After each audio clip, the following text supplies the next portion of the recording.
Bonsoir, donc l'idée ce soir, c'est on présente le langage, comme ça, sur les coups d'après, on partira du principe que tout le monde connaît et qu'on peut vraiment discuter. D'expérience, le JavaScript, c'est un langage qui est souvent mal connu, où les gens se disent, c'est un peu moins vrai aujourd'hui parce qu'il gagne en popularité, mais souvent les gens se disent, oui c'est JavaScript, c'est pas grave, il n'y a pas besoin de l'apprendre. Là, on va présenter les bases. J'espère qu'à la fin de la soirée, vous aurez appris des trucs. Sinon, c'est que vous étiez simplement au point et il faudra venir parler juste après. Mais voilà, donc là, on va voir ça. Je vais vous passer tout ce qui est historique du langage et autres. Si vous voulez, il y a Wikipédia, ou MDN, ou vous allez voir Brendan Eich-Ar, je ne sais pas comment ça se prononce, mais le mec qui est directeur de Mozilla et qui a inventé le langage, il peut bien expliquer comment ça marche.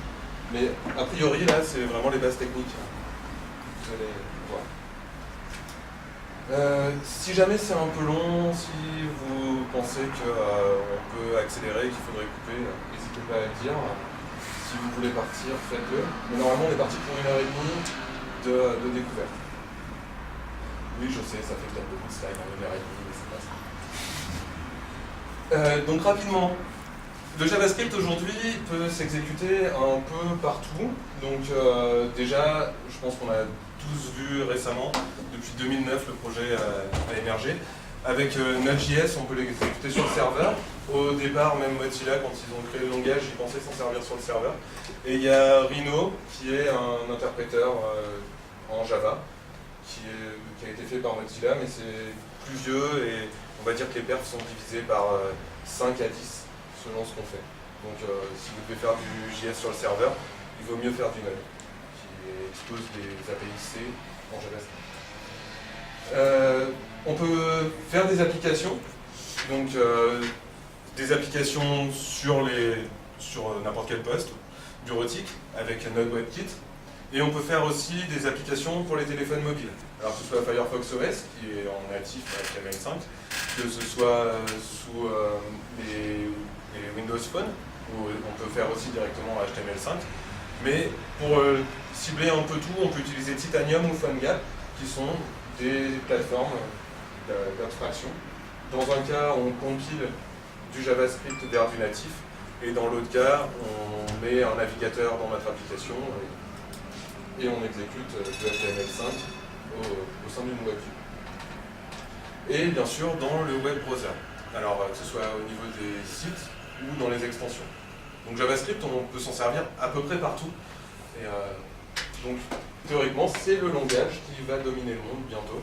Enfin, non? Bon, raté. Juste, au niveau du web browser, là, il y a il y a 2 listes de navigateurs. Alors, généralement, les gens pensent qu'il y en a 2, 3. Il y a une des listes qui regroupe plus de 106 navigateurs. Donc si jamais on veut vraiment tout cibler et tout tester, ça devient un peu compliqué.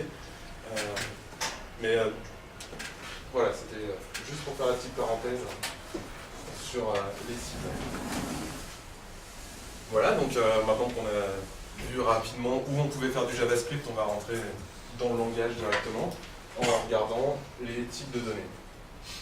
Alors le premier type de données, c'est undefined. Undefined, c'est une variable qui n'est juste pas définie. Elle n'est pas nulle, elle ne vaut pas false, elle ne vaut pas autre chose, elle est juste undefined. Donc c'est une variable, c'est un type avec lequel vous allez jongler régulièrement. Quand on fait du JavaScript, c'est une notion qu'on doit avoir. C'est juste, il faut le prendre comme ça. Donc il y a nul qui est une variable assignée avec rien dedans. C'est le deuxième type.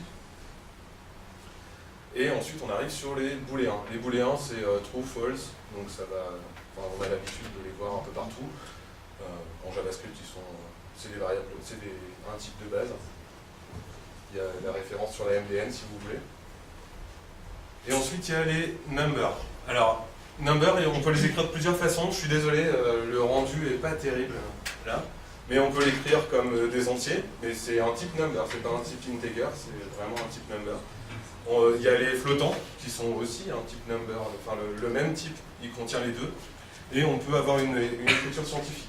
Donc c'est avec le E qui sert pour 10 exposants un nombre. Il y a un lien vers la référence. De manière générale, en fait, j'ai essayé de mettre les liens pour que vous puissiez reprendre la présentation et vous y référer plus tard si besoin. Donc les limitations au niveau des nombres, c'est là que ça commence à devenir rigolo, c'est que, en fait, on a 64 bits pour les coder, 1 bit pour le signe et 11 pour la position de la virgule flottante. Donc on peut se retrouver facilement dans des cas où la précision n'est pas terrible. Ici, on a 0,1 plus 0,2 qui serait égal à 0,3 et il y a toute une ribambelle de 0 et un 4 à la fin. Donc on peut s'attendre à ce que l'égalité de ces deux choses soit fausse. Sauf que quand on le lance, normalement, en fait, ils sont égaux. Donc le fait que les nombres soient codés avec une virgule flottante et qu'on soit limité en nombre de bits, ça fait qu'on a des cas... Enfin, il faut faire attention quand on fait des égalités. Et donc, il y a un deuxième type d'égalité, ça c'est l'égalité simple, et ça c'est avec conversion de type, et ça c'est l'égalité stricte, alors, avec un triple égal. Et on pourrait s'attendre à ce que l'égalité stricte compare un peu mieux, et donc on se retrouve avec notre 3,000, la ribambelle de 0 et le 4, qui soit différent de notre 0,1 plus 0,2. Et en fait, non. Donc, ce qu'il faut bien garder en tête quand on utilise les nombres en JavaScript, c'est qu'on peut avoir des moments où l'égalité est à peu près. Donc voilà, ça fait partie des rabbit hole, comme ils disent, donc des choses dans lesquelles il ne faudrait pas tomber et se prendre les pieds. Donc pour convertir les nombres, je vous rassure, c'est la seule partie qui est vraiment un peu chiante. Les data types, c'est toujours un peu chiant dans tous les langages. Donc pour la conversion, on peut prendre un nombre et lui appliquer toString et en donnant la base dans laquelle on veut convertir. Donc là, en l'occurrence, ça va nous donner 7B pour convertir 123. Et pour faire l'inverse, pour prendre une string et la convertir en un nombre, on utilise parsint. Donc parsint prend deux paramètres, la source et la base. Dans les anciens navigateurs, il faut faire attention, parce que si on nommait la base, il va essayer de la deviner tout seul. Dans les navigateurs récents, il utilise la base 10.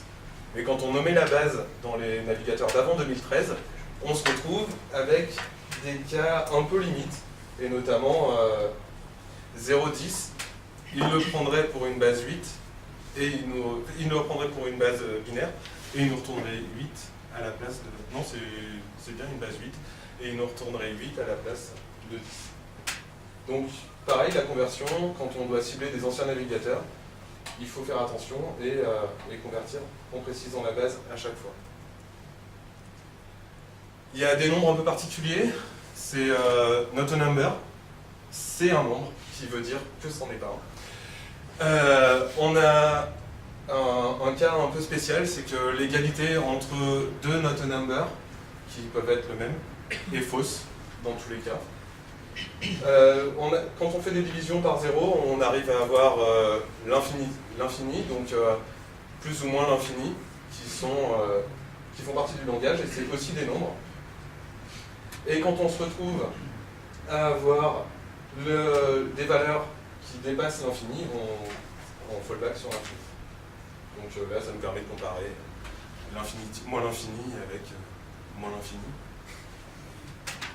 Et pour savoir si un nombre est bien un nombre défini et pas not a number, on a number.isNames. Un autre type, c'est les strings. Alors ça se voit absolument pas, je suis désolé. Les strings, c'est entre guillemets, avec des caractères d'échappement qui est donc on a le backslash qui permet d'échapper, et backslash n, enfin comme d'habitude, ça nous permet d'insérer des caractères spéciaux. Pour les concaténer, on utilise le symbole plus, et puis c'est à peu près tout ce qu'il y a à voir sur ce slide. On a les fonctions qui sont aussi un type du langage. Donc ça se rapproche un peu des langages fonctionnels, enfin c'est un langage fonctionnel même sur cet aspect-là, où on peut passer une fonction comme une variable. On peut assigner une variable avec une fonction à l'intérieur. Donc c'est plutôt utile dans pas mal de cas. On utilise beaucoup les callbacks grâce à ça. Donc là, il y a les deux exemples. Il y a définir une fonction avec le mot-clé function, le nom de la fonction, les arguments et un return. Et ici, on affecte une fonction anonyme à une variable. C'est vraiment c'est les deux manières de définir des fonctions. Je suis vraiment désolé pour la lecture. La prochaine fois, on essaiera de faire mieux. Il y a un autre type qui est array, donc qui se définit entre crochets, donc les crochets carrés. On peut utiliser toute l'API de array, donc il y a push, concat, join et autres. Et pareil, il y a un lien qui vous permet de vous y référer si vous avez besoin de regarder plus en détail. Un autre type, c'est object. Donc les objets, c'est ce qu'on pourrait appeler des hash tables dans d'autres langages, ou dans certains langages, il n'y a pas trop de différence entre les arrays et les vecteurs à clé.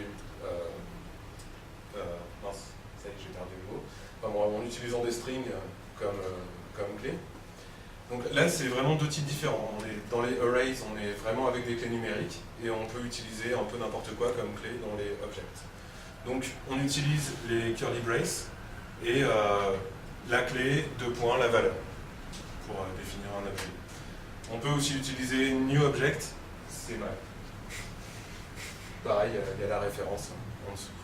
J'expliquerai peut-être un peu après pourquoi c'est mal, au moment des coding standards, juste là pour le moment, vous allez me faire confiance. Enfin, je vous demanderai de me faire confiance. Pour accéder aux propriétés, donc, on a un objet qui est un chat de couleur grise. On fait 4.color et on obtient le contenu de la propriété.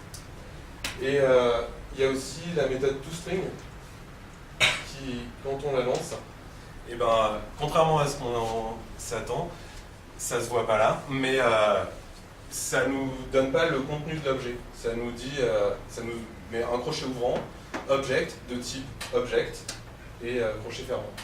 Donc toString, c'est cool pour connaître le type d'un objet ou d'une variable, mais ça ne nous donne pas le contenu. Pour ça, il faut utiliser toSource. Ça marche aussi avec les arrays.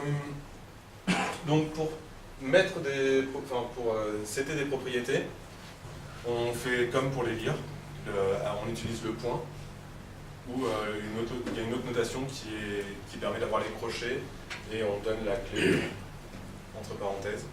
Donc là, on rajoute une nouvelle propriété, on modifie une propriété au niveau d'un chat.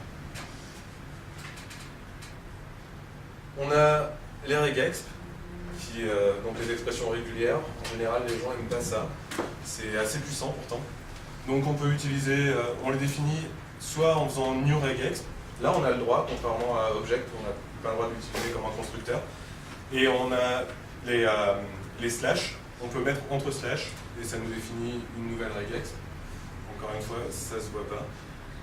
Et donc ça nous laisse deux ou trois méthodes. Il y a test, qui est une méthode de la regex, et match, qui est une méthode des strings. Et avec ça, on arrive à exécuter les regex sur les chaînes.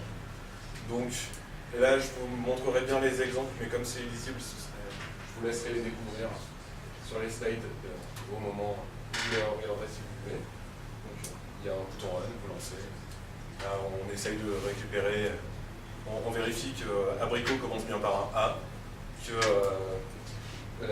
on a bien A dans pêche, et on n'a pas un A minuscule au début de abricot avec un A majuscule. On a l'objet date. Je ne vais pas vous le présenter, il y a la référence qui est vraiment bien faite sur la MDN aussi. Ça nous permet de manipuler des dates, on peut s'y attendre. Et on a deux méthodes qui nous permettent de savoir de quel type est une variable. Donc type of, ça nous retourne un type primaire. Et instance of va nous permettre de comparer le constructeur d'une instance avec le constructeur d'une classe. On verra un peu plus loin aussi comment on définit des objets. Ces deux opérateurs, sont assez utiles pour déterminer de quel type sont des objets. Après, il faut juste faire attention à ne pas se faire mordre et à bien faire la différence entre type of et instance of, donc qui compare soit le constructeur, soit le type natif. Ça c'est dommage, normalement ils sont l'un à côté de l'autre. Donc, au niveau des égalités, donc on a deux types d'égalités en JavaScript. On a l'égalité avec un double égal qui compare en faisant une conversion de type. Donc on peut avoir des cas où on a des objets égaux, notamment quand on compare, ça ne se voit pas trop là non plus, mais donc quand on compare un objet vide avec un autre objet, il va les transformer en string, et à partir de là, on va avoir n'importe quel objet qui sera égal à n'importe quel autre objet, parce que on compare finalement les deux strings object de type object. C'est vraiment dommage que ça se voit pas, hein, parce que c'est, comment dire, normalement, en exécutant les exemples, on se rendait compte un petit peu de la conversion de type. Il y a la triple égalité, donc qui n'utilise pas de conversion de type, et qui là pour le coup va vérifier que deux objets sont identiques. Donc ça s'appelle l'identité. Et donc on utilise un triple égal pour ça. De manière générale, quand on fait du JavaScript, il vaut mieux utiliser la triple égalité en permanence. Ou la double égalité, c'est vraiment quand on le sait, et je vous conseille même de commenter pourquoi vous avez mis une double égalité. Par exemple, quand on compare undefined à nul, quand on fait une double égalité, c'est vrai. Par contre, quand on compare undefined à nul avec une égalité stricte, c'est faux. C'est juste la conversion de type qui peut nous poser des problèmes. Mais attention, parce que undefined et nul sont dans le même groupe pour les égalités, alors que false et 0 ne sont pas dans... Quand on compare false à nul, on aura faux. Quand on compare nul à undefined, donc c'est true. Quand on compare false à 0, on a true. Donc nul et undefined sont à part. Ensuite, on a tout ce qui est falsy, donc que ce soit false, et 0, la chaîne vide. Et tout ça, ça va être dans la même catégorie. Et ensuite, on a tout ce qui est truethy, qui va être true, les chaînes pleines, les nombres qui sont au-dessus de 0 ou en dessous de 0, enfin qui ne sont pas 0 en fait. Et donc, il faut bien faire attention, utiliser toujours la triple égalité.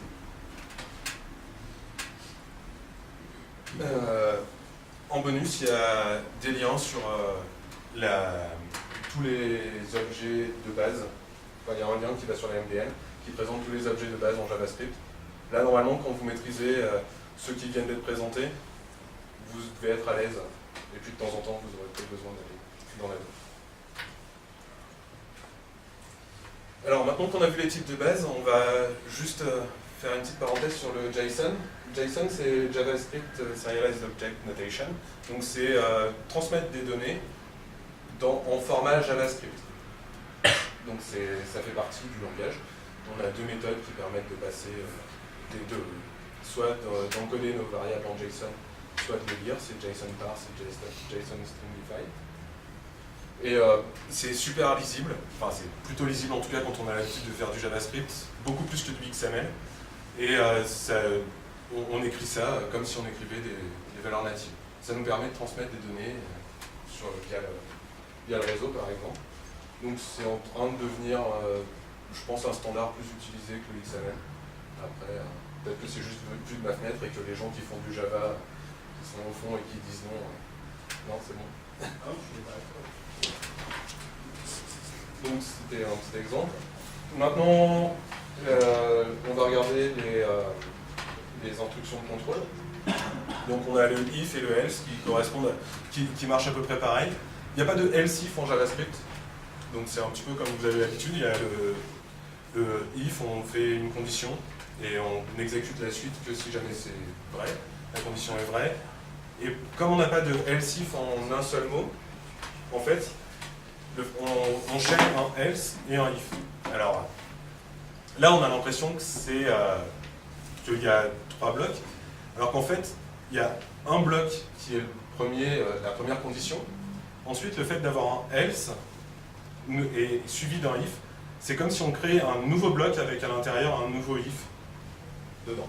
Donc même si on a l'impression que c'est fluide, finalement c'est un bloc supplémentaire. J'espère que c'était à peu près clair cette partie. On a le switch qui correspond à celui qu'on a en C. Donc on donne une condition et à partir de là on compare avec les différentes valeurs. On a un break qui permet de sortir d'un cas. On a le mot-clé in qui en fait vérifie si une propriété existe dans un objet. Donc il ne va pas vérifier si elle est vraie, si elle est fausse, si elle appartient à ci ou ça. Il va juste vérifier que la propriété est définie au sein d'un objet. Donc là, par exemple, j'aurais true, parce que je définis un objet obj avec dedans une clé foo et annule, et j'ai bien une clé foo dans obj. Tu peux pas vérifier la présence d'un item dans une liste avec le ou. La présence, non, c'est pas comme en Python. C'est vraiment juste la clé. On va juste faire un check sur la clé. Donc on a le try-catch aussi qui permet de capturer les exceptions. Alors contrairement à plusieurs langages, on ne peut pas capturer les exceptions d'un certain type. Donc on capture toutes les exceptions et ensuite on va les comparer en fonction de leur type, en utilisant instance of par exemple.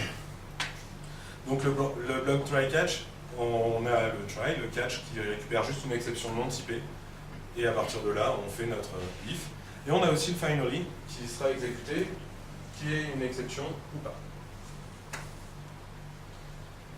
Il y a des types d'erreurs qui sont prédéfinis. Donc erreur, eval error, range error, syntaxe error.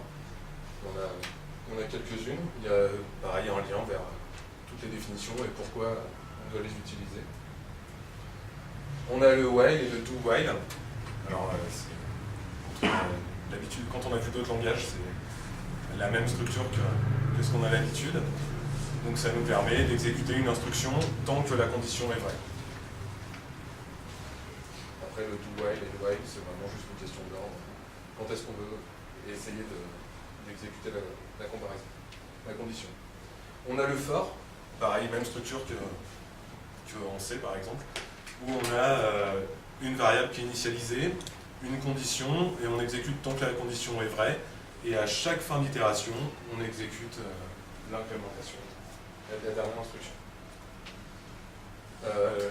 Alors là, c'est quelque chose qu'on fait régulièrement. On définit une variable juste pour la boucle for. Alors au niveau portée, on verra tout à l'heure la portée des variables, mais il faut toujours définir vos variables. Donc c'est un bout de code que vous verrez souvent. Vous faites un for avec la première instruction qui est var itérateur.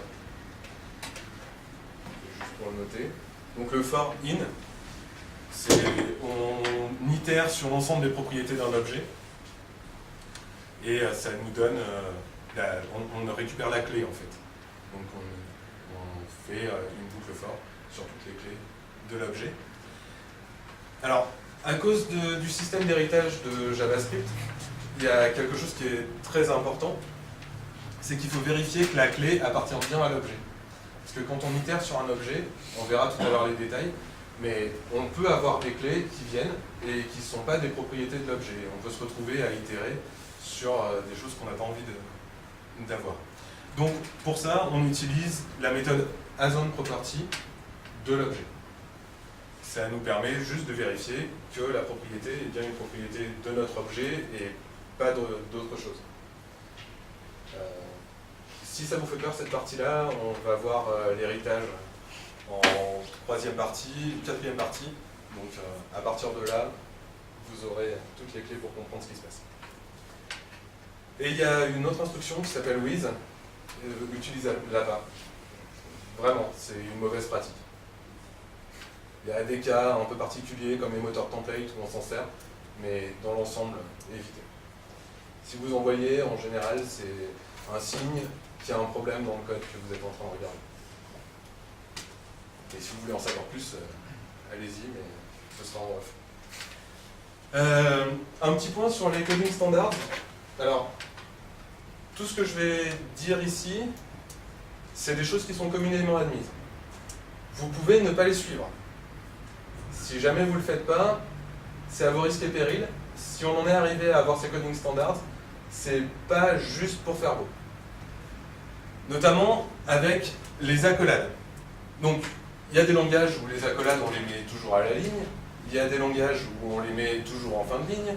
Il y a des langages où on met même pas d'accolades. Mais bon, on n'est pas là pour parler de CoffeeScript. Et donc, en JavaScript, je dirais pas que c'est interdit, mais vous risquez de vous faire bien mal si vous mettez vos accolades à la ligne. Donc il faut toujours mettre les accolades en fin de ligne. Pourquoi? Parce qu'on a une fonctionnalité du langage qui est à la fois bien et un gros problème, c'est l'insertion automatique de points-virgules. Donc le compilateur ou l'interpréteur, selon, prend le code, il le transforme en code exécutable de son côté. Mais comme le point-virgule en JavaScript est optionnel, il va essayer de voir si on n'en a pas oublié, et il va essayer de le mettre pour nous. Donc on va se retrouver avec des cas où l'interpréteur, ça c'en est un, donc il voit un return, il voit un bloc de code, à partir de là, il se dit, c'est complètement safe d'insérer un point-virgule ici, pour exécuter ce bloc de code, enfin pour avoir un bloc de code. J'ai pas besoin que ce soit couplé à mon return, et return peut retourner rien. Donc, dans ce cas-là, c'est vraiment le cas le plus traître, on se retrouve avec le compilateur ou l'interpréteur qui nous met un point-virgule après le return, et on ne retourne pas l'objet qu'on pensait retourner, mais on retourne undefined. Donc, si on ne met pas ces accolades en fin de ligne, on se retrouve avec des cas où on a une fonction qui nous retourne undefined alors qu'on s'attendait à avoir un objet. Ça peut faire peur, mais à partir du moment où vous mettez vos accolades toujours en fin de ligne, il n'y a aucun problème. Pour les chaînes de caractères, alors, on peut les concaténer avec un plus. Ça marche plutôt bien. Mais on s'est rendu compte qu'en fait, c'était plus rapide et c'était plus intuitif, enfin plus lisible d'utiliser un array. Donc ici, on a un crochet ouvrant, un crochet fermant. Et on met nos différentes chaînes à l'intérieur. Ah oui, en fait, le problème, c'est que on ne peut pas définir des chaînes de caractères en multiligne. Donc, vu qu'on ne peut pas le faire en multiligne, on est obligé de trouver une parade. J'avais oublié de préciser ça au début. Pardon. Donc, on utilise plutôt la méthode join du array. Donc, on définit nos différentes lignes, et à la fin, on les concatène avec join. Une autre chose, c'est que quand on débug, on a le droit d'utiliser des fonctions anonymes. Mais quand on débug, les fonctions anonymes, quand elles se retrouvent à lancer une exception, on a une exception qui nous dit il y a eu quelque chose qui s'est passé dans la fonction anonyme. Et là, pas de bol, on ne sait pas laquelle c'est, parce que dans notre code, on peut en avoir quand même pas mal. Donc, même si vous affectez une fonction à une variable, et que c'est votre manière de les définir, il vaut mieux toujours les définir, leur donner un nom après l'instruction function. Alors l'avantage, c'est que vous pouvez avoir plusieurs fonctions qui ont le même nom quand vous les affectez, parce que le nom de cette fonction-là, donc ici function foo, sera valable entre le début de l'instruction function et l'accolade fermante. Donc, même si, à partir du moment où vous affectez une fonction à une variable, vous pouvez lui donner n'importe quel nom, elle ne sera visible qu'en utilisant le nom de variable et jamais en dehors de ce bloc-là. Donc, les fonctions anonymes, essayez de leur donner un nom, ça va vous sauver quelques heures de données. Surtout sur les vieux navigateurs qui n'ont pas de bonne console, ou enfin bon, qui seraient faits par Microsoft, enfin, tout ça. Donc, pour initialiser des variables, je vous ai dit tout à l'heure, on n'utilise pas newObject. Parce que là, par exemple, pour faire un objet avec deux propriétés, la notation JSON, non, on voit vraiment pas. Et la notation JSON, ça nous permet d'être plus lisible, alors qu'en instanciant un nouvel objet, on ne peut pas lui fournir des propriétés par défaut dans le constructeur. Donc on est obligé de les affecter les unes après les autres. Ici, on a une seule instantiation. L'interpréteur arrive, il nous fait un objet qui est déjà tout fait, puisqu'il va lire le JSON. Et en utilisant un constructeur object, on se retrouve à avoir plusieurs assignations. Donc c'est communément admis d'utiliser la notation JSON quand on utilise des variables, et pas d'utiliser l'objet, enfin le constructeur object. Donc je vous ai parlé tout à l'heure de l'insertion automatique de point-virgule. Voilà des cas qui peuvent vous faire mal. On se retrouve ici, on a une variable A à laquelle on affecte B plus C, donc, qui sont définis ailleurs, et ensuite on exécute une méthode foo. Alors là on se dit, très bien, ça se passe, l'insertion automatique de point-virgule, il y a un point-virgule qui se met ici, et on se retrouve avec A égale B plus C, point-virgule, on exécute foo, et c'est très bien, c'est exactement ce qu'on attendait. Et puis ici, on se retrouve dans un autre cas. On a toujours notre A égale B plus C, et ensuite, on définit un nouveau array qui contient juste 1, et on rajoute A à la fin. On touche A à la fin. Donc on se dit, qu'est-ce qui se passe quand l'interpréteur passe? Il met ça A égale B plus C, et puis il se rend compte qu'en fait, C crochet 1, c'est une écriture valide. Donc, il transforme non pas ce qu'on espérait entre A égale B plus C, point virgule, un nouvel array auquel on ajoute A, mais il transforme ça en A égale B plus la première valeur, le premier item de C, donc C crochet 1, auquel il rajoute A à la fin. Donc on se retrouve avec une écriture ici qui est complètement différente de ce qu'on attendait. Et ça, c'est parce qu'il y a l'insertion automatique de point-virgule qui regarde, est-ce qu'en joignant les deux lignes, j'ai une écriture valide, et est-ce que les deux blocs de code peuvent s'exécuter l'un indépendamment de l'autre. Et à partir de là, quand les deux sont valides, là, on peut se retrouver dans des cas un peu bizarres. Et là, on s'attendait vraiment à avoir une première assignation, alors qu'en fait, on a une exécution de code. Et il y a un autre exemple, ici, donc on a toujours notre A égale B plus C, et puis on a une expression entre parenthèses. Et bien là, il essaie d'exécuter la fonction C, puisqu'il joint les deux lignes, et il se rend compte que ça peut être une exécution de fonction. Donc, les points-virgules sont optionnels en JavaScript, mais si vous ne les mettez pas, vous pouvez vous faire mal. Il y a deux solutions. Soit vous apprenez toutes les règles de l'insertion automatique de point-virgule, soit vous mettez donc vos points-virgules. Si vous voulez apprendre les règles en détail, là il y a un lien sur DailyJS qui explique toutes les règles d'insertion automatique de point-virgule. Et si vous voulez avoir plus d'informations sur les style guides, il y en a un qui est très complet, c'est celui de Airbnb. Après, là ces règles-là sont vraiment celles qui peuvent vous faire mal. Les autres, c'est plus pour du style et pour pouvoir avoir quelque chose d'homogène entre différentes personnes qui bossent sur un projet. Le gros avantage de celles de Airbnb, c'est qu'elles sont déjà définies et qu'il n'y a pas besoin de les refaire. Elles font 140 pages, c'est assez costaud. Maintenant, on va parler des variables et des contextes. D'abord,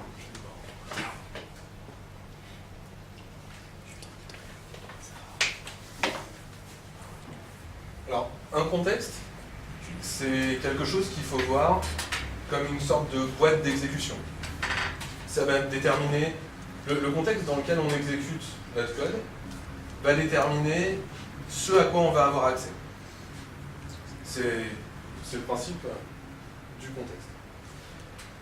Donc, en JavaScript, on a un contexte global, qui est le contexte d'exécution, et chaque fonction définit son propre contexte.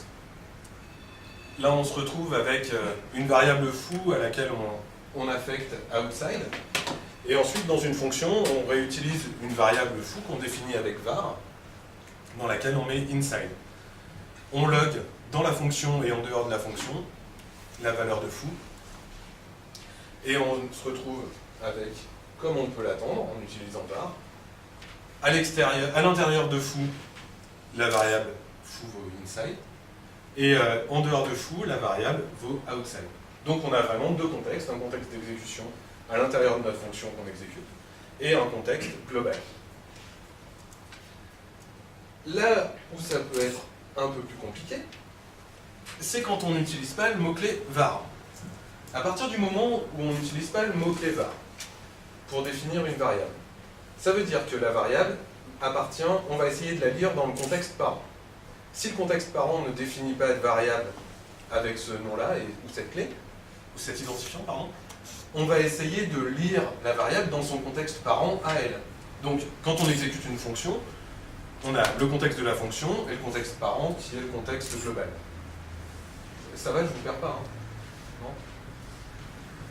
Non. Donc, à partir du moment où on ne définit pas le mot-clé var, foo avec le mot-clé var dans la fonction, on va utiliser la fonction du contexte parent.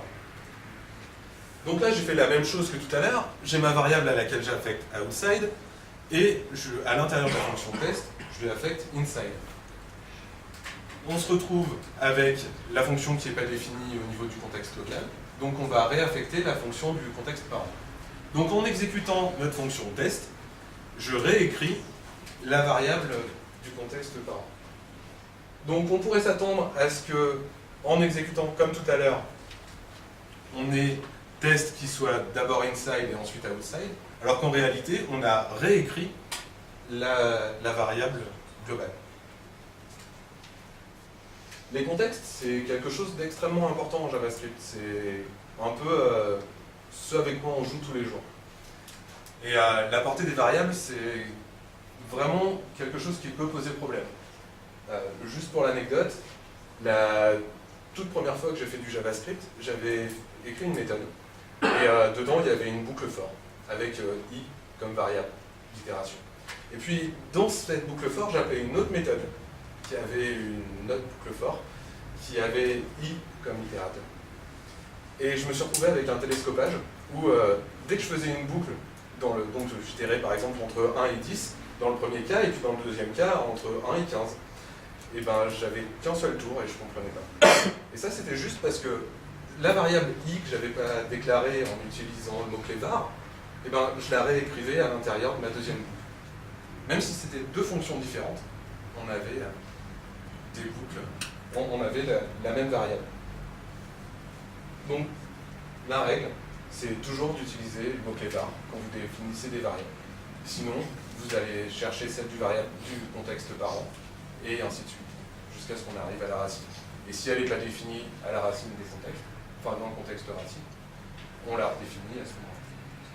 Donc, voilà.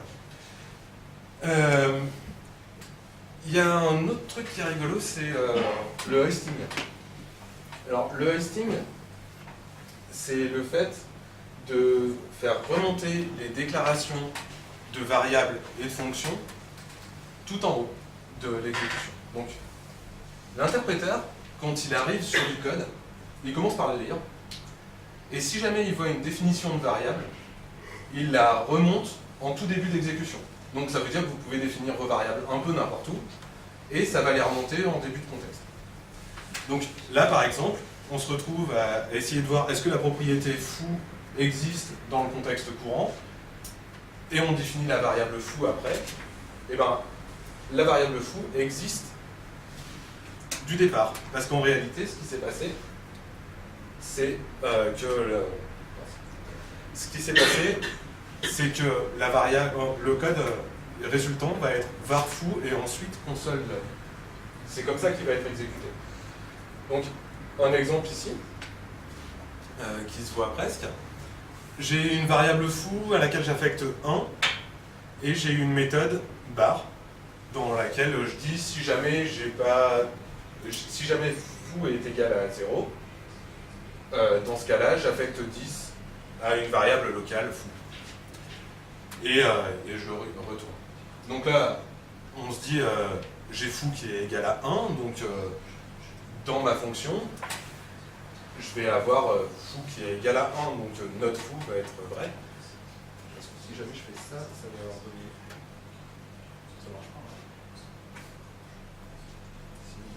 Est-ce qu'on voit mieux? Oui, un peu.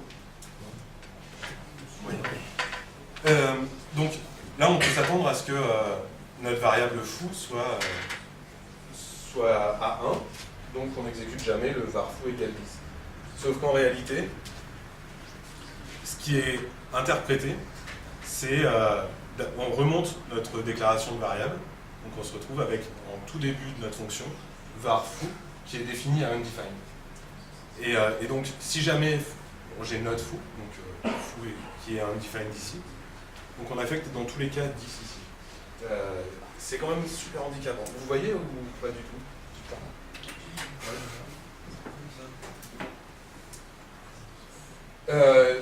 Et le truc, c'est que ça marche avec plein de choses. Donc on peut s'attendre à ce que dans le bout de code que j'ai ici, j'ai a égale 10 à l'intérieur de ma fonction et un return de rien. Et en dessous, après le return, je définis une nouvelle fonction qui s'appelle a. Donc on peut s'attendre à ce que quand j'affecte en haut a égale 10 et que je fais mon return, ça réécrive ma variable globale. Quand on le regarde comme ça et qu'on essaie de l'exécuter séquentiellement, c'est ce qu'on se dit ce qui se passe. Sauf qu'en réalité, ce qui se passe dans ce cas-là, avec le hoisting, c'est qu'on remonte la définition des variables et des fonctions. Donc ici, on a la première instruction qui sera interprétée, c'est notre fonction a qui est définie. Donc même si elle a été définie après le return, elle sera exécutée en premier. Et donc à ce moment-là, on a un symbole local a qui est défini, auquel on affecte 10 et on return. Et donc ça va nous... ça écrase pas la propriété globale, puisque on travaille que sur une propriété locale. Le fait de faire var, de définir une fonction avec un nom, ça fait la même chose, ça définit un symbole local, et donc on ne va pas remonter le contexte. Normalement, j'ai perdu la moitié de la salle à partir de là, non? Non, c'est bon? Cool. En fait, ils sont bons. Donc, que ce soit les variables ou les fonctions, on remonte les définitions et les déclarations en haut du contexte. Ça, c'est pareil, ça peut faire un peu mal. Des fois, on se retrouve dans des cas un peu borderline et on ne sait pas trop ce qui se passe. Alors, une notion qui est très utilisée aussi, c'est les closures. Les closures, c'est le fait de définir une fonction qui embarque un accès au contexte local. Donc ça veut dire qu'à l'intérieur d'une fonction, on va accéder à des variables qui ont été définies, non pas quand on l'exécute, mais quand on l'a définie. En gros, on définit une variable quelque part, et au moment de l'exécution, on pourra s'en servir. Alors, c'est exactement qu'est-ce que je voulais dire. Donc, on a la fonction qui crée son propre contexte et qui peut accéder au contexte parent. Un exemple, c'est je définis une variable x qui est à 0 et deux méthodes qui incrémentent le x global. Et donc à partir du moment où j'utilise mes deux méthodes incre et decre, j'agis directement sur mon contexte global, même si je les utilise ailleurs. Donc quelque part, elles gardent la référence au contexte où elles ont été définies. Alors, à quoi ça sert? Ça sert à plein de choses, et notamment à utiliser une fonction. On définit une fonction qui nous retourne une autre fonction, et on a accès aux paramètres de la première. Là, par exemple, je vais créer, c'est pour du fonctionnel essentiellement, ce genre d'approche, mais en appelant create add de 10, ça veut dire que l'argument de ma fonction create add sera valable tout le temps où la fonction que je définis à l'intérieur sera valable, sera appelée. Donc, en faisant create add de 10, je me retrouve avec une fonction qui a number fixé à 10 ici. Donc j'ai ma nouvelle fonction qui prendra un seul argument et qui lui ajoutera toujours 10. Et je peux l'appeler plein de fois et créer plusieurs add 10, add 15, add 20, peu importe. Chacune auront accès à leur propre contexte.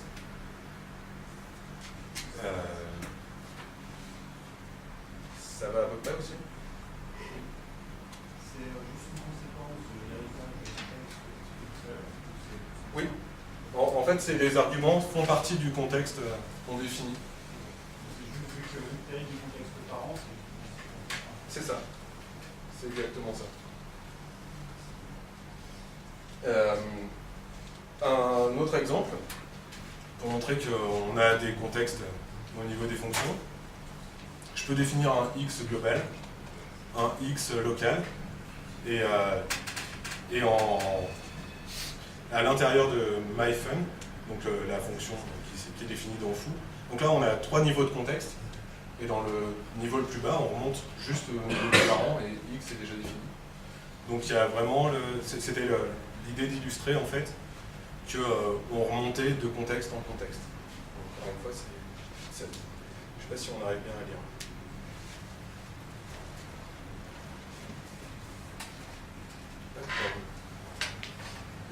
Donc maintenant qu'on a vu des contextes dans tous les sens, on va voir le mot-clé this. Parce que en JavaScript, on a le mot-clé this qui nous donne le contexte courant. Seulement le contexte courant, bah, ça dépend de où on est et où on appelle. Alors, quand on appelle une méthode sur un objet, par exemple je définis un nouvel objet, un objet basique, John avec une propriété name, et je lui donne une nouvelle propriété qui est sayHello et qui est une fonction. J'utilise this à l'intérieur et à partir du moment où j'appelle une propriété sur un objet, une fonction en tant que propriété d'un objet, ça utilise l'objet comme contexte. Donc John a une propriété name, quand je fais this.name en appelant john.sayHello, ça utilisera John. Donc ça c'est comme on a l'habitude un peu partout. Mais en fait ça ne se passe pas toujours comme ça. Parce qu'en fait, notre fonction sayHello, on pourrait la définir en tant que fonction toute seule. Et quand on l'appelle dans un contexte global, donc ici je définis une variable name qui a Gary dedans, la même méthode que tout à l'heure, sayHello qui prend this.name, qui utilise this.name, et en l'appelant, eh ben, j'accède au contexte courant. Donc si jamais j'appelle une méthode, non pas sur un objet, mais en tant que fonction, elle va utiliser le contexte courant, donc elle va avoir accès aux variables qui sont définies. Là, en l'occurrence, le this.name, c'est la variable name du contexte. Donc, si jamais c'est une propriété d'un objet, que je prends un objet, je lui fais point ma fonction, ça va utiliser cet objet comme référence pour this. Si jamais j'appelle une méthode toute seule, ça va utiliser le contexte courant. Alors, un exemple de ce qui peut se passer. Je définis ma variable name qui est à Gary, toujours, mon objet Joe qui a comme name Joe, et je définis ma propriété Joe.sayHello qui est la même que tout à l'heure en faisant this.name. Et puis comme j'ai envie de la passer à un event listener ou à, peu importe, en tant que variable, je définis une nouvelle variable qui s'appelle fonction et qui récupère john.sayHello. Elle n'est pas exécutée, c'est juste la fonction. On a vu que les fonctions c'était des variables. Donc j'affecte une nouvelle variable avec le sayHello de John. Et puis je l'appelle. Puis là on pourrait s'attendre à ce qu'il fasse joe.sayHello et donc il nous affiche bonjour Joe. Sauf qu'en fait c'est une fonction que j'appelle dans le contexte courant. Elle n'est pas appelée directement sur Joe, j'ai pas fait Joe.fonction. J'ai fait fonction. Donc this c'est notre contexte courant. Et donc je me retrouve avec Hello Gary alors que je m'attendais à avoir Hello Joe. C'est pour ça que quand vous utilisez des event listeners et que vous passez un callback à un event listener, que ce soit pour du DOM ou en Node ou n'importe où, si jamais vous prenez la propriété, une fonction qui est une propriété d'un objet, ça ne va pas se passer comme vous l'attendez. Pour ça, il va falloir forcer le contexte. Ça tombe bien, c'est ce qu'on va voir juste après. Pour forcer le contexte, on a deux méthodes en JavaScript. On a call et apply. Alors, un exemple pour ceux qui ont fait, par exemple, du PHP, c'est comme callUserFunc et callUserFuncArray. En gros, on définit soit la liste d'arguments les uns à la suite des autres, séparés par une virgule, soit un vecteur d'arguments qui vont être passés à la fonction. Le tout premier argument dans les deux cas, c'est le contexte sur lequel on exécute. Donc, quand je prends la fonction sayHello, qui est définie non plus en tant que propriété, mais en tant que fonction à elle seule, et que je l'appelle en forçant le contexte d'exécution à Joe, c'est comme si je faisais Joe.sayhello. Donc d'un coup, on transforme notre contexte courant en celui qui est passé en premier. Je vous ai pas encore perdu? Non? Donc les deux notations sont équivalentes, hein, que ce soit avec un array ou une liste d'arguments. Et on se dit, donc je parlais d'event listener tout à l'heure, on se dit c'est cool de pouvoir forcer un contexte, mais en même temps moi ce que je veux c'est pouvoir donner une fonction qui va s'exécuter dans ce contexte-là et dire quand l'utilisateur clique quelque part, je veux que ça exécute mon callback sur mon objet et non pas dans Windows. Et donc pour ça il y a une méthode qui est native dans les moteurs récents, mais qu'il faut faire un peu à la main pour les vieux navigateurs, c'est bind, qui nous permet de retourner une nouvelle fonction qui exécutera forcément notre méthode dans le contexte qu'on veut. Donc vous l'avez peut-être déjà vu, si vous faites du jQuery, ça s'appelle proxy en jQuery, mais en gros c'est dire je veux un callback qui, quand je l'exécuterai, quel que soit le contexte dans lequel je l'exécute, eh ben, ça me l'appliquera dans le contexte que je le passe.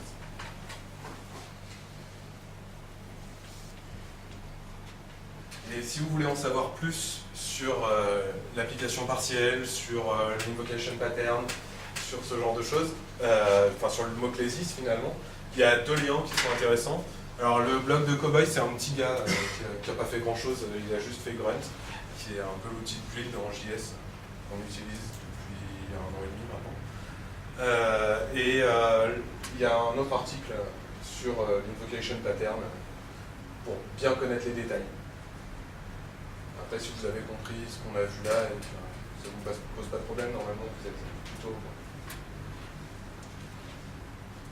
Avant d'attaquer le modèle objet, il y a des questions, il y a quelque chose? Non? C'est bon. En fait, je vous ai endormi. Donc, le modèle objet JavaScript est complètement différent de ce que vous pouvez avoir l'habitude de voir ailleurs. Et même si bientôt ils vont introduire le mot-clé classe, en vrai, ce n'est pas comme vous avez l'habitude. C'est un langage qu'on dit prototypé. Donc prototypé, ça veut dire que le type, c'est une propriété de l'objet. Donc, on peut définir un constructeur. Pour ça, c'est une simple fonction. Vous définissez une fonction et hop, ça devient un constructeur. Si vous faites new et le nom d'une fonction, et ben boum, ça vous crée un nouvel objet et ça va exécuter le constructeur en forçant le contexte à ce nouvel objet. Donc, c'est le mot-clé new qui crée le nouvel objet, et c'est pas vous. C'est à l'intérieur d'un constructeur, vous n'avez pas à définir votre nouvel objet. C'est vraiment le mot-clé new qui crée un objet de base, qui lui affecte le constructeur, le prototype, et qui exécute dessus. Donc ici, j'ai une fonction qui prend des propriétés, un objet, et qui affecte this.firstName et this.lastName. Et donc, en lui passant notre objet ici, je fais juste new user et ça nous crée un nouvel objet. Donc jusque-là, ça ressemble pas mal à d'autres choses. Sauf que pour définir des nouvelles méthodes, en fait, on fait user, qui est ma fonction, enfin mon constructeur, et j'affecte à son prototype des nouvelles méthodes. Donc les méthodes du prototype, elles seront utilisées par chacune des instances. Et même comment ça se passe à l'intérieur, c'est que quand j'ai un objet, que je veux exécuter une méthode dessus, donc je fais toujours mon joe.sayhello, on vérifie, est-ce que j'ai une propriété locale qui existe, qui a été définie, en dur, quelqu'un qui a dit joe.sayhello égale. Si j'en ai une, j'exécute celle-là et puis c'est fini. Si jamais j'en ai pas, je regarde dans le prototype du constructeur. Donc, est-ce qu'il y a une propriété qui s'appelle sayhello qui a été définie dans le prototype de mon constructeur user? j'en ai une, donc j'exécute celle-là. Mais si jamais j'en ai pas, on regarde le parent, et le parent, et le parent, jusqu'à ce qu'on arrive à soit ça existe, soit ça n'existe pas. C'est un peu pour ça que le modèle objet en JavaScript, c'est vu comme à double tranchant. Parce que si vous avez beaucoup d'objets, que vous avez beaucoup d'héritage, à chaque fois que vous allez appeler une méthode de base sur un objet, il va regarder, est-ce que je l'ai en local? Non. Est-ce que je l'ai sur mon parent? Non. Est-ce que je l'ai sur mon parent? Non. Est-ce que je l'ai sur le parent? Jusqu'à ce qu'il arrive à oui ou non, je l'ai. Et si jamais il ne l'a pas, il remonte forcément toute la chaîne de prototypage. Et si jamais il l'a, à chaque fois, on va regarder, donc on perd du temps à regarder où est définie la propriété. C'est un peu pour ça que les objets, c'est bien, mais en même temps, c'est pas bien. Donc là, on vient de voir qu'on pouvait affecter en faisant user.prototype.clo une variable. Ce que vous verrez souvent, c'est en utilisant des extends, que ce soit celui de jQuery, que ce soit celui de underscore, que ce soit celui que vous avez fait vous-même. En fait, ça nous permet d'affecter une série de propriétés à un autre objet.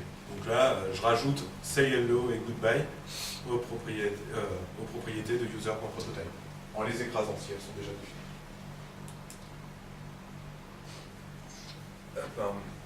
Et il y a une référence sur comment on fait des objets en JavaScript sur la MDN. Donc pareil, je vous ai mis le lien, si vous avez envie. Est-ce qu'il y a des questions sur la partie objet? Parce que c'est un gros morceau. Il y a vraiment un moyen de déclarer sur la propriété fonction? Non. Enfin, il y a le object.create qui est pas disponible partout et qui nous permet de faire un peu ce genre de choses, mais dans tous les cas, on définit un constructeur et ensuite on lui applique des propriétés. Donc du coup, il y a des standards de... Enfin, tu parlais des standards associés, j'imagine. Ben, on utilise beaucoup le extend ou sinon vraiment mon constructeur.prototype.ma fonction. Donc le prototype, c'est quelque chose qui est assez puissant puisque d'un coup, en modifiant le prototype d'un objet, c'était où? En modifiant le prototype d'un objet, enfin d'une classe, je me retrouve à avoir tous mes objets déjà instanciés ou à venir qui vont tirer parti de cette nouvelle définition. Donc à chaud, je peux changer une méthode et le comportement d'un objet, ou de tous les objets. Je peux rajouter une nouvelle propriété aussi. Donc tout ce qui est stratégie pattern en JS, bon, on ne fait pas trop puisqu'il suffit de changer pour tous les objets. Et ça nous permet aussi de faire de l'héritage multiple, puisque d'un coup j'ai des mixins qui vont définir plusieurs propriétés, et je prends mon objet et je lui applique sur le prototype un mixin, un deuxième mixin, un troisième mixin, et d'un coup j'hérite de tout le monde. Donc c'est plutôt pratique. Le gros problème, c'est que c'est pas vraiment naturel. On peut facilement foutre le bordel dans du code qui existe. Par exemple, ne le faites jamais, mais si vous étendez les objets natifs et que vous utilisez une librairie qui étend aussi les propriétés des objets natifs, par exemple array, ça peut être sympa de rajouter une fonction dans array qui n'est pas là et qui va nous faire gagner du temps. Sauf que si vous le faites, qu'une autre librairie le fait, d'un coup il y a collision et on ne sait pas dans quel ordre ça va être utilisé.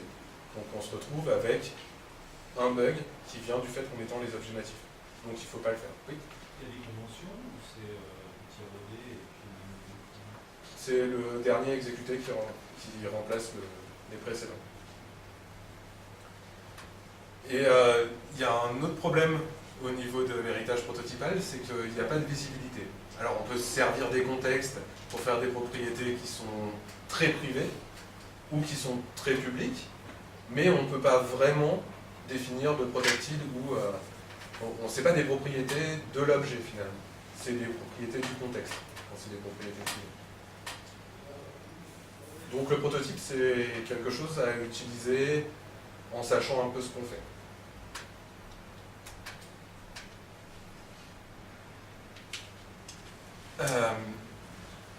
Quand on fait des gros projets, on a souvent besoin de modules. Donc on veut importer un module et puis quand on fait du Java, du Python, du PHP, peu importe, on a cette notion de namespace, module qu'on importe. En JavaScript, c'est pas natif jusqu'à ES6 qui est encore dans les cartons. Donc pour ça, il y a eu plusieurs standards qui sont sortis et qui ont émergé de la communauté. Il y en a un qui est le plus simple, c'est Immediate Invoked Function Expression. Donc c'est une fonction qui est définie et appelée immédiatement. Donc par exemple ici, j'affecte à myModule le résultat de l'exécution d'une fonction. Donc je la mets entre parenthèses ici, et je l'exécute immédiatement. Ça va pour cette notation? Donc je me retrouve à définir ma fonction et à l'appeler directement. Et à partir de là, je passe mes dépendances. Et c'est la valeur de retour qui sera affectée à myModule. Donc ça, c'est vraiment la manière de faire des modules le plus simple. C'est compatible partout et on n'a besoin de rien d'autre que de créer une nouvelle closure, une nouvelle fonction anonyme qu'on exécute immédiatement. Donc là, on voit, on a des méthodes qui seront très privées, qu'on expose dans l'interface publique, mais voilà, c'est notre variable qui est très privée, qui n'est pas exposée dans l'interface publique. Donc c'est vraiment le module le plus simple. Il y a un lien, pareil, c'était un des grands trucs de Cowboy, donc il y avait un lien sur son blog. Ensuite, il y a les modules asynchrones. Donc ça, c'est plus pour le navigateur. C'est un standard qui est sorti un peu de lui-même. Enfin, de lui-même, il y a des gens qui ont réfléchi et qui ont défini ça, mais en gros, ça s'est imposé parce que quand on est dans le navigateur et qu'on va chercher un autre module, une dépendance, eh ben on ne sait pas quand ce sera. Il y a le réseau qui est là et qui va faire son mieux, mais c'est pas parce que je dis j'ai besoin de ça que c'est tout de suite là. Il faut aller le chercher sur le serveur, que ce soit retourné et qu'on l'exécute. Donc on définit des modules asynchrones. On définit une liste de dépendances qui seront injectées, toujours pareil, à notre fonction qu'on passe en dernier argument. Donc il y a plusieurs implémentations. Il y a Require.js, Curl.js, et depuis pas très longtemps, il y a même un petit outil qui permettrait, dans certains cas, parce que ça ne marche pas tout le temps, de supprimer toutes les références aux définitions de modules. Donc on fait on code normalement avec des modules asynchrones, et puis au moment de livrer, on passe dans ce petit outil et on a un code qui est en un seul fichier et synchrone, et qui n'a pas besoin de dépendance externe. Et il y a un autre standard, c'est CommonJS. Donc CommonJS, c'est ce qui est utilisé dans le Node, et pareil, il y a Browserify qui permet de précompiler des modules CommonJS pour le navigateur. Et il y a un mot-clé qui est module.export, c'est l'interface publique du module. Donc tout ce qui n'est pas exposé via module.export sera forcément privé dans le module. Et pour définir ce que vous exportez, vous avez juste à assigner le export.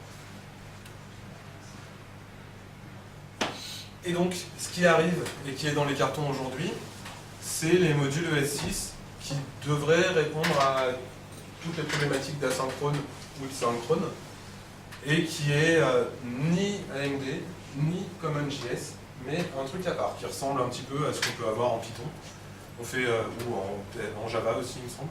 Donc on a import, le nom du module, et on peut l'affecter à une variable, on peut le renommer. On peut importer seulement une partie d'un module, avec la notation via des crochets. Et voilà. Donc ça, pour le moment, si jamais vous voulez l'utiliser, il faut un transpiler. Donc c'est un programme qui va prendre votre code en ECMAScript 6 et qui va le transformer en ES5. Et qui va être utilisé partout. Et pour exporter, c'est un petit peu comme CommonJS, parce qu'on affecte à la variable export le contenu de notre module. Donc il y a deux liens. Pour pouvoir jouer avec les modules ES6, il y a le transpiler ES6, enfin ES6 transpiler, et Tracer. Tracer, c'est même plus que ça. Donc ES6 Transpiler, c'est juste pour les modules. Et Tracer, c'est vraiment pour plein de fonctionnalités. Je crois qu'il manque que Proxy. Mais à prendre avec des pincettes. Mais il y a quand même beaucoup de choses qui sont implémentées.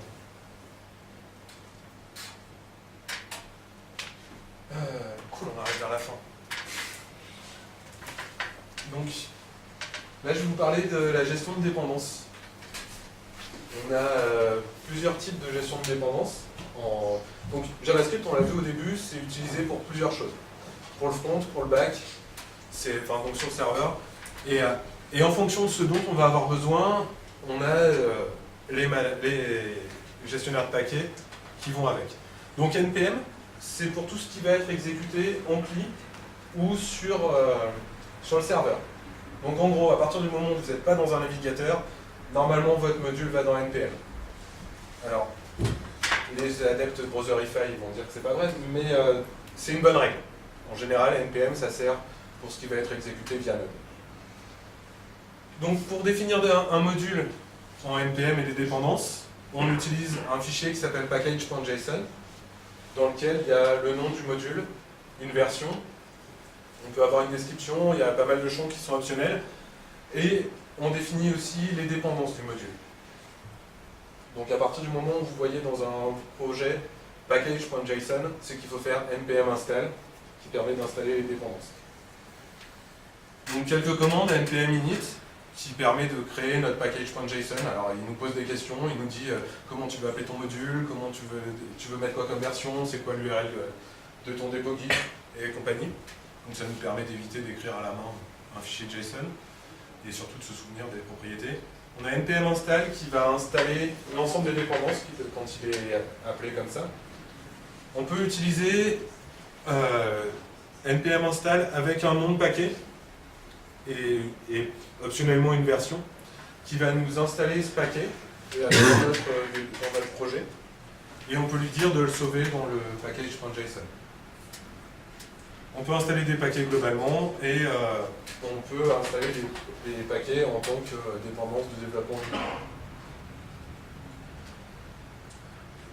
Le gestionnaire de paquets pour tout ce qui est front-end, c'est Bower, ça a été fait par Twitter.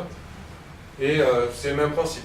On a un bower.json qui définit les dépendances, le nom de notre projet et autres.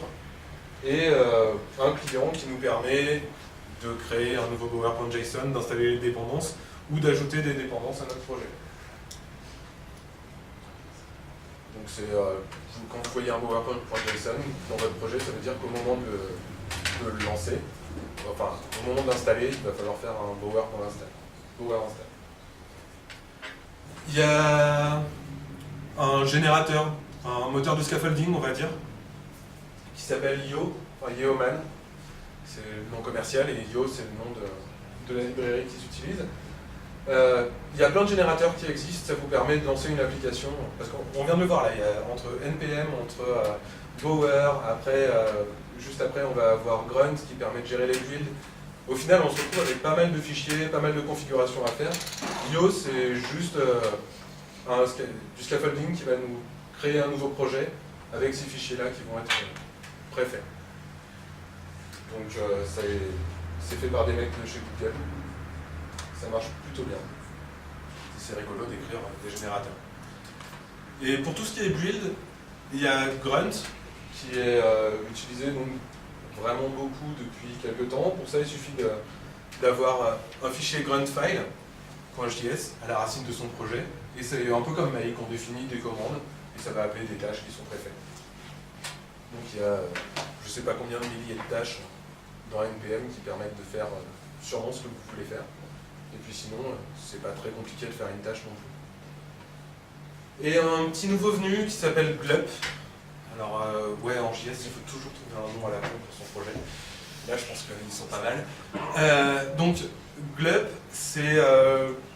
Glup ou Gul Ah, il y a une typo. Je crois que c'est Glup. Hein. Là, maintenant, je me retrouve comme un con à pas pouvoir d'autre. Mais... Je crois que c'est... Ah, c'est Gulp. Ah non, c'est Gulp, c'est ça. C'est censé être le bruit de quand on boit dans un verre. Dites-le. Et donc Gulp permet de chaîner les tâches. C'est Grunt, on va appliquer des choses sur notre projet. Donc on va lui dire tu prends tel dossier et tu vas convertir les points CSS en points CSS et tu vas les mettre là-bas. Gulp c'est plutôt on va ouvrir un stream, on va le passer à la première tâche qui va nous sortir un nouveau stream. Donc on n'écrit pas sur le disque et on passe à la tâche suivante qui va traiter encore ce stream, qui va le passer à la tâche suivante. Donc c'est deux approches un peu différentes. Gulp va plus vite. Après, Grunt est quand même vraiment fourni et on peut utiliser les tâches Gulp à l'intérieur. C'est libre à vous, c'est le projet du jour. De toute façon, JavaScript, les projets ont une durée de vie, aujourd'hui on se cherche, hein. Donc ils ont une durée de vie assez courte. Moi personnellement, j'ai pas fait le pas, ça ne veut pas dire que je le ferai pas. J'ai juste l'impression qu'il y a autre chose dans le pipe qui va arriver et qui va répondre un peu mieux aux problématiques. Mais pour le moment, il y a pas mal de gens qui n'en fait pas. Donc si vous entendez parler de brocoli, peut-être, enfin je sais pas, les gens d'Ember en tout cas sont plutôt dessus et ça devrait être le prochain truc. On verra. Il y a des ressources à la fin. Alors, des guides de démarrage pour se tenir au courant, donc des gens à suivre sur Twitter ou sur des sites internet. Il y a des vidéos, des articles et tout un tas d'outils. Donc si vous avez envie d'essayer ou de chercher d'autres choses sur les slides, il y a les liens. Voilà, merci. Et puis si vous avez des questions, c'est maintenant.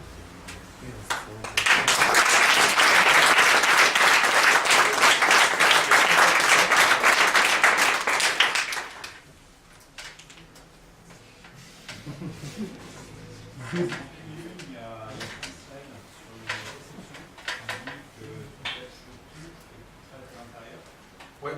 Ça veut dire que si tu ne serais pas à l'intérieur, oui. Ça veut dire qu'il faut enchaîner les ifs en fait. oui, mais ça veut dire que implicitement, je suppose que tu connais toutes les exceptions que vont pouvoir être lancées par. Bah, y a par défaut, une exception qui est catchée, enfin qui est lancée, va passer dans le catch. À partir de là, si tu veux faire un traitement différent selon le type, c'est à toi de l'implémenter avec des ifs. Mais si tu imagines que tu as une exception que tu utilises une lib, je suis désolé, mais tu utilises une lib qui va lancer des exceptions que tu ne maîtrises pas forcément, oui. Ça veut dire que potentiellement cette exception-là, tu vas la perdre dans un cache. Alors, si jamais tu n'as pas de traitement par défaut, oui. D'accord, oui, tu as un traitement par défaut qui permet de... C'est à toi avec ton if. Si tu fais if instance of error exception ou instance of et à la fin il faut un dernier else qui fait dans tous les cas. C'est un peu comme si en Java tu faisais ton catch mon type d'exception puis catch mon autre type et puis qu'à la fin. Ouais.